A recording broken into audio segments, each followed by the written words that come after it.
ಮಾದಕ ವಸ್ತು synthetic drugs MDMA ಮಾರಾಟ ಮಾಡ್ತಾ ಇದ್ದ ಇಬ್ಬರು ಡ್ರಗ್ ಪೆಡ್ಲರ್ಗಳನ್ನು ಮಂಗಳೂರು ಸಿಸಿಪಿ ಪೊಲೀಸರು ಬಂಧಿಸಿ ಅವರಿಂದ 52 ಗ್ರಾಂ ತೂಕದ 2,60,000 ರೂಪಾಯಿ ಮೌಲ್ಯದ ಎಂಡಿಎಂಎ, ಒಂದು ಕಾರು, 2 ಮೊಬೈಲ್ ಫೋನು, ನಗದು 1,800 ರೂಪಾಯಿ, ಡಿಜಿಟಲ್ ತೂಕ ಮಾಪನ ಸೇರಿದಂತೆ ಒಟ್ಟು 7,83,300 ರೂಪಾಯಿ ಮೌಲ್ಯದ ಸೊತ್ತುಗಳನ್ನು ವಶಪಡಿಸಿಕೊಂಡಿದ್ದಾರೆ. ಸುರತ್ಕಲ್ ಕಾಟಿಪಳ್ಳ 2ನೇ ಬ್ಲಾಕ್ 33 ವರ್ಷ ಪ್ರಾಯದ ಶಾಕಿಬ್ ಯಾನ್ನೆ ಶಬ್ಬು ಮತ್ತು ಚೊಕ್ಕಬೆಟ್ಟು 8ನೇ ಬ್ಲಾಕ್ನ 34 ವರ್ಷ ಪ್ರಾಯದ ನಿಸರ್ ಹುಸೇನ್ ಯಾನ್ನೆ ನಿಚ್ಚು ಬಂಧಿತ ಆರೋಪಿಗಳು.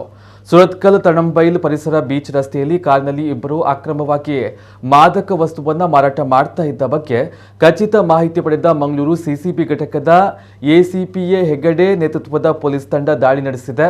ಆರೋಪಿ ಶಾಕಿಬ್ ವಿರುದ್ಧ ಈ ಹಿಂದೆ ಸುರತ್ಕಲ್ ಪೊಲೀಸ್ ಠಾಣೆಯಲ್ಲಿ 3 ಕಳವು ಪ್ರಕರಣಗಳು, ಕೊಲೆ ಯತ್ನ ಪ್ರಕರಣ, ಹಲ್ಲೆ ಪ್ರಕರಣ, ಬಜಪೆ ಪೊಲೀಸ್ ಠಾಣೆಯಲ್ಲಿ ದರೋಡೆ ಪ್ರಕರಣ, ಬಂದರ್ ಠಾಣೆಯಲ್ಲಿ ದ್ವಿಚಕ್ರ ವಾಹನ ಕಳ್ಳತನ, ಬರ್ಕೆ ಪೊಲೀಸ್ ಠಾಣೆಯಲ್ಲಿ ಕೊಲೆ ಯತ್ನ ಪ್ರಕರಣ, ಮೂಡಬಿದ್ರೆ ಠಾಣೆಯಲ್ಲಿ ಸರಕಳ್ಳತನ ಪ್ರಕರಣ, ಕಾರ್ಕಳ ನಗರ ಠಾಣೆ, ಕಾರ್ಕಳ ಗ್ರಾಮಾಂತರ ಠಾಣೆ, ಶಿರುವಾ ಠಾಣೆಗಳಲ್ಲಿ ಸರಕಳ್ಳತನ ಪ್ರಕರಣ, ಮಣಿಪಾಲದಲ್ಲಿ ದರೋಡೆ ಪ್ರಕರಣ ಸಹಿತ ಒಟ್ಟು 13 ಪ್ರಕರಣಗಳು ದಾಖಲಾಗಿವೆ. ನ್ಯಾಯಾಲಯದಿಂದ ಜಾಮೀನಿನ ಮೇಲೆ ಬಿಡುಗಡೆಗೊಂಡ ಬಳಿಕ ವಿಚಾರಣೆಗೆ ಹಾಜರಾಗದೆ ತಲೆಮರೆಸಿಕೊಂಡಿದ್ದ. ಹಾಗಾಗಿ ಈತನ ವಿರುದ್ಧ ನ್ಯಾಯಾಲಯವು ವಾರೆಂಟ್ ಹೊರಡಿಸಿತ್ತು.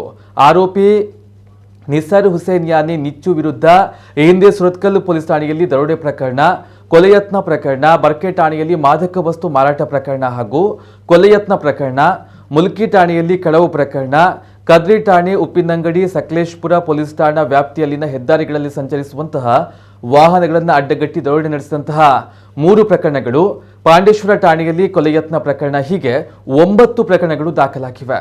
ಈ ಪ್ರಕರಣಗಳಿಗೆ ಸಂಬಂಧಿಸಿ ನ್ಯಾಯಾಲಯದಿಂದ ಜಾಮೀನು ಪಡೆದುಕೊಂಡು ಬಿಡುಗಡೆಗೊಂಡ ಬಳಿಕ ಮತ್ತೆ ನ್ಯಾಯಾಲಯಕ್ಕೆ ಹಾಜರಾಗದೆ ತಲೆಮರೆಸಿಕೊಂಡಿದ್ದು.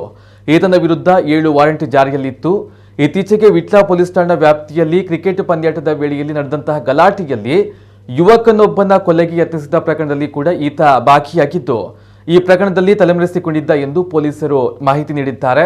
ಇದೀಗ ಇಬ್ಬರು ಆರೋಪಿಗಳ ವಿರುದ್ಧ ಸುರತ್ಕಲ್ ಪೊಲೀಸ್ ಠಾಣೆಯಲ್ಲಿ ಪ್ರಕರಣ ದಾಖಲಾಗಿದೆ.